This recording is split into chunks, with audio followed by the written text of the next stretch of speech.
కనీస వేతనాలు పెంచామని గొప్పగా ప్రచారం చేసుకుంటున్న కాంగ్రెస్ ప్రభుత్వం కాంట్రాక్ట్ కార్మికులను మభ్యపెడుతుందని హెచ్ఎంఎస్ నాయకులు ఆరోపించారు. గోదావరికని మెయిన్ చౌరస్తా సమీపంలోని హెచ్ఎంఎస్ కార్యాలయంలో ఆదివారం ప్రత్యేక సమావేశాలు నిర్వహించారు. ఈ సమావేశానికి హెచ్ఎంఎస్ ప్రధాన కార్యదర్శి రియాజ్ అహ్మద్ ముఖ్య అతిథిగా హాజరై ఆర్జీవన్ ఏరియా ఉపాధ్యక్షుడు ఆర్ఎల్లి పోషంతో కలిసి మాట్లాడారు. ముఖ్యమంత్రి రేవంత్ రెడ్డి కాంట్రాక్ట్ కార్మికులకు వేతనాలు పెంచామని ప్రకటించగానే రాష్ట్ర మంత్రులు, ఎమ్మెల్యేలు, నాయకులు పాలాభిషేకాలు చేస్తూ కార్మికులను మభ్యపెట్టే ప్రయత్నం చేస్తున్నారని విమర్శించారు. ప్రభుత్వం చెబుతున్నట్లుగా కార్మికులకు కలిగే ప్రయోజనం ఏమీ లేదని సూచించారు. జేవీసీసీఐ, జాతీయ కార్మిక సంఘాలు, ఐఎల్ఓతో కుదుర్చుకున్న ఒప్పందం ప్రకారం రాష్ట్ర ప్రభుత్వం పెంచిన వేతనాలు సగానికంటే తక్కువగా ఉన్నాయని అన్నారు. ఇది కార్మికులను అవమానపరచడమే కాకుండా మోసం చేయడమేనని మండిపడ్డారు. వాళ్ళు ఎగురుతున్నారు, తక్కువ జీతం ఇప్పించి ఎగురుతున్నారు. ఇది దారుణమైన పరిస్థితి. సింగరేణిలో ఒకటి దాపురమైంది. కోల్ ఇండియా మొత్తంలో ఇస్తున్నారు. ఒక్క సింగరేణిలోనే ఏఐటీసీ గెలిచింది. రికగ్నైజ్డ్ 4 సార్లు. ఏమి పీకుడు పని చేయలే. ఐఎన్టీసీ ఒకసారి గెలిచింది, ఈ జీతాలు అమలు చేయలే. సింగరేణిలో టీజీబీకేఎస్ 2 సార్లు గెలిచింది. తెలంగాణ బొగ్గుగని కార్మిక సంఘం ఇప్పుడు బీఆర్ఎస్ ప్రభుత్వము 2 సార్లు సెంటిమెంట్ పేరుతోటి మోసం చేసి గెలిచింది. వాళ్ళు చేయలే. కానీ కోల్ ఇండియాలో వీళ్ళు ఎవరి పాత్ర లేదు కాబట్టి మేము చేయగలిగినాం. ఇది సర్కులర్ మీ అందరికి ఇస్తున్నా. కనుక ఇప్పటికైనా కోల్ ఇండియాలో ఇచ్చిన మాదిరిగా హై పవర్ కమిటీ జీతాలు అంటే మేనేజ్మెంట్, యూనియన్ కలిసి మాట్లాడి చేసిన జీతాలు. ఏకపక్ష నిర్ణయం కాదు. ఏ జీతాలు పెంచినా, ఎవరు పెంచినా, ఏ ప్రభుత్వం పెట్టినా జాతీయ సంఘాలను పిలిచి కూర్చుండబెట్టి డిస్కషన్ చేసి అక్రాస్ ద టేబుల్ అగ్రిమెంట్ చేయాలి. అదేం లేకుండా ఏ దొరలు కాదా రాజుల కాలం, అరే జా బెటా తెరుపు ఏదేదియా ఇంత ఇచ్చిన ఏ పొరా రారా ఇది తీసుకో. కాంట్రాక్ట్ లేబర్ల జీవితాలతో చెలగాటమాడుతున్న ఈ ప్రభుత్వాలకు బుద్ధి చెప్పవలసిన అవసరం ఎంతైనా ఉందని హెచ్ఎంఎస్ రాష్ట్ర కమిటీ అధ్యక్షునిగా నేను తెలియపరుస్తున్నాను. 1,20,00,000 పైన కాంట్రాక్ట్ కార్మికులు ఉన్నారు. బీఆర్ఎస్ ప్రభుత్వం మోసం చేసింది. 19,000 రూపాయలు మేము చేస్తున్నాము, జియో తయారు చేసింది. లొటపెద పెదలకు నక్క ఆశపట్టు మేము అంతా ఆశపడ్డాం వస్తుందను.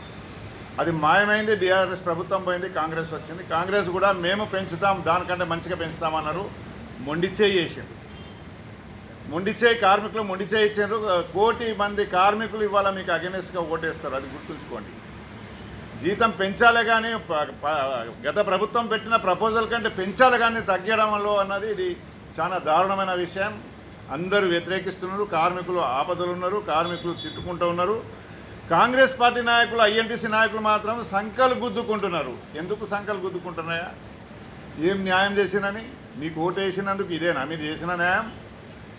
30,000 రూపాయలు మినిమం వేజెస్ ఉండాలని ఐఎల్ఓ చెప్తుంది. ఒక కుటుంబం బతకడానికి ఇది చేసుకోవడానికి కాదు. ఐఎల్ఓ 26 చెప్పింది, ఇప్పుడు 30,000 అయింది. 30,000 రూపాయలు మినిమం జీతం ఉంటేనే ఒక కాంట్రాక్ట్ కార్మికులు బతకగలుగుతాడు. 2 పిల్లలు, భార్య, తల్లిదండ్రులకు అట్లా పెట్టలేదు, తీసేసింది. తల్లిదండ్రులకు గాలికి వదిలిపెట్టింది. వాళ్ళ కోసం పెట్టినది 30,000 రూపాయలు పెరగాలి మినిమం. పెంచలే. పెంచకుండా ఇది పెట్టంగానే మొత్తం సోషల్ మీడియాలో డ్యాన్సులు చేస్తారు. రేపు ఈ కార్మికులందరూ మీకు డ్యాన్స్ చేయిస్తారు రేపు ఎలక్షన్లో. అది గుర్తుంచుకోండి. అన్యాయం చేయొద్దు, న్యాయం చెయ్యాలి. అన్యాయం చేసి కూడా సంకలు గుద్దుకుంటూ ఎగురుతారంటే సిగ్గుతో తలవంచుకునేది పోయి ఆత్మహత్య చేసుకోవాలి మీరు. మీ ప్రభుత్వము, మీరు ప్రభుత్వంకు అనుబంధంగా ఉన్న సిపిఐ కానీ సిపిఎం కానీ నోరు విప్పలేదు ఇంతవరకు. ఈ జీతాలు సరిగా లేదు, కరెక్ట్ కాదు అన్నది నోరు విప్పలేదు. ఐఎన్టీసీ కానీ, ఏఐటీసీ కానీ, సిఐటి కానీ నోరు విప్పలే. గుర్తింపు సంఘము కాల పరిమితి అయిపోయినప్పటికైనా సింగరేణి యాజమాన్యం గుర్తింపు సంఘంగా వాళ్ళతోటి ఏరియా లెవెల్లో స్ట్రక్చర్ సమావేశాలు జరుపుతూ ఉన్నారు. 2 సంవత్సరాల నుండి లేనటువంటి రెసిడెన్షియల్ కమిటీ అనే కార్యక్రమం నిన్న గుర్తింపు సంఘము అయిపోయిన తర్వాత ఇవాళ ఆర్జీవన్లో కార్యక్రమం నిన్న బస్టాండ్ కాలనీలో చేసిండు. దాన్ని తీవ్రంగా కార్మికులు వ్యతిరేకిస్తూ ఉన్నారు. గుర్తింపు సంఘం అయిపోయిన సందర్భంలో ఇంకా కొత్త మళ్ళా చేయడం అనేది విచారకరంగా ఉంది. అలాగే గుర్తింపు స్ట్రక్చర్ సమావేశాలు ఏరియా లెవెల్లో సింగరేణి మేనేజ్మెంట్ నడపద్దని, అలాగే ఈ ఆర్జీవన్ ఏరియాలో కార్మిక వాడలల్లో మరి ఎక్కడ కూడా చెత్త కుప్పలు పెరిగిపోతూ ఉన్నాయి. డ్రైనేజీలు క్లీనింగ్ లేదు, కాంట్రాక్టర్ల బిల్లులు మాత్రం పాస్ అవుతూ ఉన్నాయి. కాంట్రాక్టర్లు మరి వారితో పని చేయించినటువంటి సందర్భాలు. అలాగే ఏరియా హాస్పిటల్లో చాలా ఇబ్బందులు ఉన్నాయి. ఏరియా హాస్పిటల్లో క్లీనింగ్ లేదు, శానిటైజేషన్ లేదు.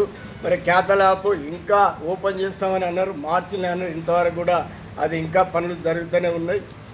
అది ఆ పనులు కంప్లీట్ కావాలా, తొందరగా కంప్లీట్ చేయాలండి. ఇప్పుడు ఈ ఎండాకాలము బగబగ మండుతున్న ఎండల్లో మరి సింగరేణిలో పనిచేస్తున్నటువంటి ఓసీ కార్మికులకు మార్చి నెలలే గుర్తింపు సంఘం అనేది మేనేజ్మెంట్ తోటి మాట్లాడి వాళ్ళ పని వేళలు మార్చేది ఉండే.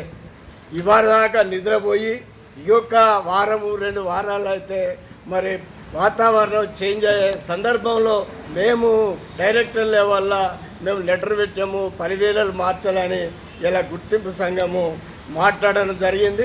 దాన్ని హెచ్ఎంఎస్ కార్మిక వర్గం తీవ్రంగా ఖండిస్తూ ఇప్పటికైనా జూన్ 2వ వీక్ వరకు మరి ఈ యొక్క ఓసీలలో పనివేళలు మార్పు చేంజ్ చేయాలని హెచ్ఎంఎస్ డిమాండ్ చేస్తూ ఉన్నది. ఈ కార్యక్రమంలో హెచ్ఎంఎస్ నాయకులు బి సురేందర్, క్రాంతి కుమార్, చందర్రావు, నాగేందర్, మహేందర్, జయస్వామి, తిరుపతి, సాగర్, వంశీ, సంపత్, శ్రీనివాస్, విష్ణు తదితరులు పాల్గొన్నారు.